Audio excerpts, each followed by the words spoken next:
A shift schedule can take hours to finish, and only 3 last-minute callouts to break. The first instinct may be to rebuild everything from scratch. But that can create even more disruption, unnecessary overtime, and frustration for the employees who are still available. So what should a manager fix first? Who should be asked to cover the open shifts? And what should happen when full coverage is no longer possible? We asked Gemini, Claude, and ChatGPT the same question. In this video, you'll hear 3 practical approaches to rebuilding the schedule quickly, fairly, and with as little disruption as possible. Let's begin with Gemini's approach. When employees call out at the last minute, you need to rebuild your schedule fast without burning out your team. Start by triaging your shift gaps. Identify which roles are absolutely critical to open your doors, and which tasks can be paused or shared by the team already on duty. Next, find replacement coverage using a fair, tiered system. First, broadcast the open shifts to your entire team via your communication app so willing staff can claim them. If you need to contact people directly, start with a pre-established volunteer list of employees who want extra hours.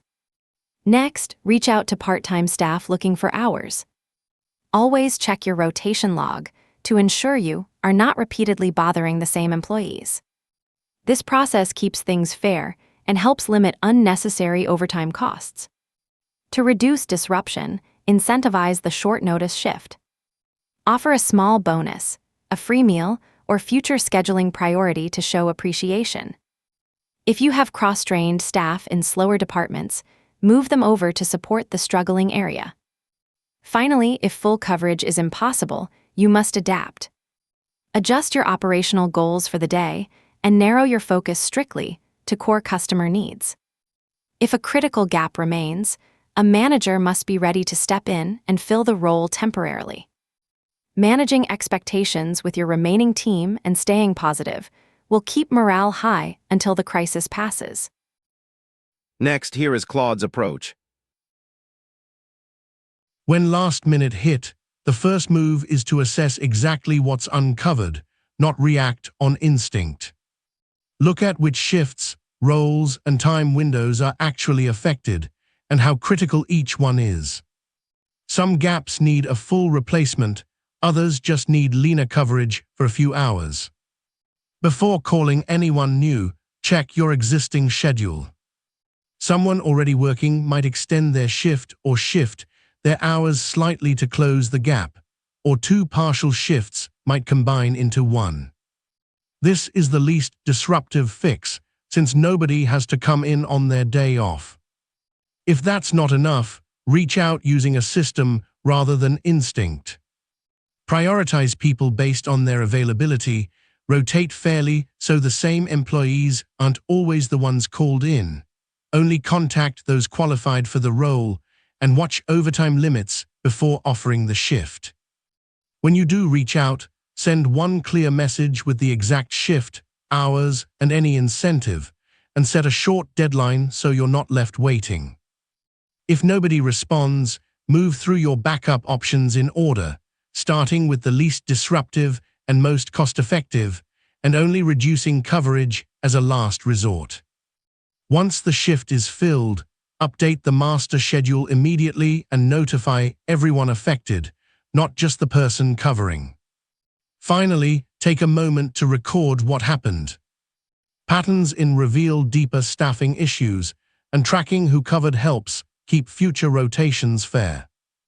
The real goal is having this system ready before a crisis hits, so speed comes from preparation, fairness comes from consistency, and disruption stays low because you always try the simplest fix first. Quick question. Does scheduling employee shifts feel harder than it should? With this app, enter your team members and your staffing needs for each day. Then, with one click, generate a draft shift schedule. Try it once and see how much smoother shift planning can feel.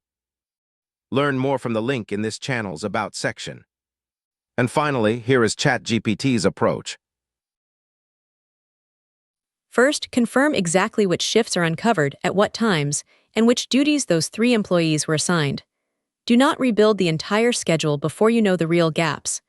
One absence may affect a critical role, while another may only reduce general staffing. Next, protect essential work. Identify the roles, certifications, opening or closing duties, safety responsibilities, and customer-facing tasks that must remain covered. Separate what is essential from what can be delayed, reduced, or reassigned. Preserve as much of the original schedule as possible. Most employees have already planned around it, so avoid moving people unless necessary. Start with the least disruptive options, such as extending a shift slightly, adjusting break times, reassigning tasks, or moving a qualified employee within the same shift. Then ask for volunteers. Contact employees who are available and qualified, using a consistent and fair order. Avoid repeatedly calling the same reliable people.